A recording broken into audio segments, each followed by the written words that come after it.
പെഡ്ഡി എന്ന് പറയുന്ന സിനിമ തിയേറ്ററിൽ പോയി കണ്ടു. 16 വയസ്സിൽ താഴെയുള്ള കുട്ടികൾക്ക് വിവരമുള്ള പേരൻസിന്റെ ഗൈഡൻസ് വളരെ അത്യാവശ്യമാണ്.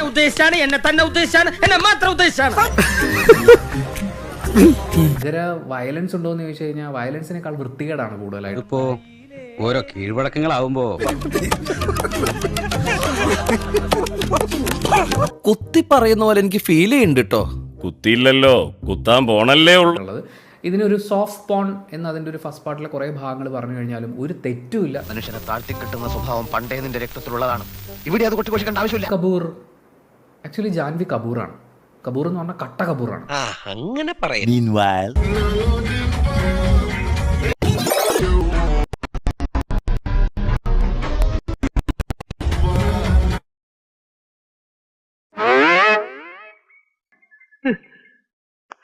ഈ ജാൻവി കപൂർ ഇൻട്രോ സീക്വൻസിൽ വന്നിട്ട് ധാവണിയുടെ മറ്റേ മേളത്തെ ഷോള് പറിച്ചൊരു ഒറ്റയേറ.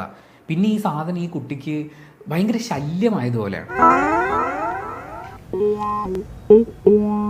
നന്നായിട്ടുണ്ട്.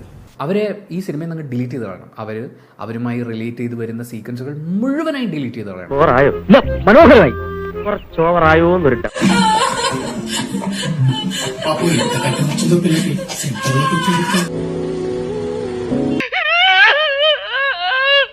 ഓവറാക്ട് ചെയ്ത് ചളവാക്കാനാ.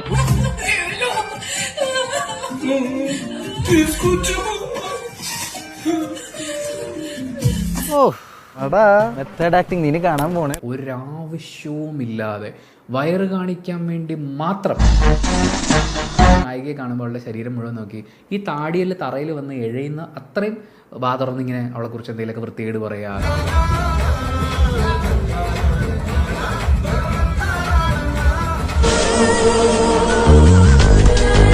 ഏത് വസ്ത്രം വേണമെങ്കിലും ധരിക്കാം, അവർക്കത് അങ്ങനെ തന്നെ എക്സ്പ്രസ് ചെയ്യാം. പക്ഷേ ഇതിൽ ഇവർ പോർട്രേ ചെയ്യുന്നത് മുഴുവൻ, ഈവൻ നായക കഥാപാത്രം വരെ പറയുന്നുണ്ട്, എനിക്ക് അവളുടെ മുഖം ഓർത്തെടുക്കാൻ പറ്റുന്നില്ലടാ, എൻ്റെ മനസ്സിൽ മുഴുവൻ അവളുടെ വയറും നെഞ്ചൊക്കെയാണെന്ന്. അയ്യോ അങ്ങനെ പറഞ്ഞൂടാ, പിന്നെ ഞാൻ എന്തിനു വന്ന.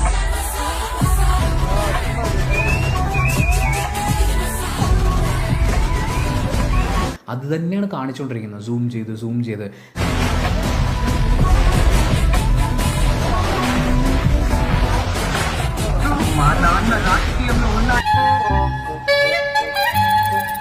സ്റ്റാഫിൽ നമ്മുടെ രാംചരൻ്റെ കുറേ ഷോ ഉണ്ട്, വെറും ഷോ എന്ന് വെച്ചാൽ ക്രിക്കറ്റ് ബാറ്റ് കയ്യിൽ വെച്ച് ചിലമ്പാട്ടമാണ് കളിക്കുന്നതെന്ന് വിചാരിച്ച് ഇങ്ങനെ കാണിക്കൂട്ടുന്ന കുറേ ഷോസ് ഒക്കെ ഉണ്ട്.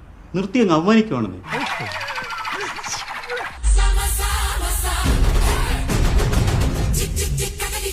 പറയല്ലോ അതിന്റെ കുറച്ച് ഭാഗങ്ങൾ കണ്ടിട്ട് ഹോ എനിക്ക് എന്നോട് തന്നെ ബഹുമാനം തോന്നിട്ട് ഞാൻ കുറച്ചേരം എഴുന്നേറ്റ് നിന്നു.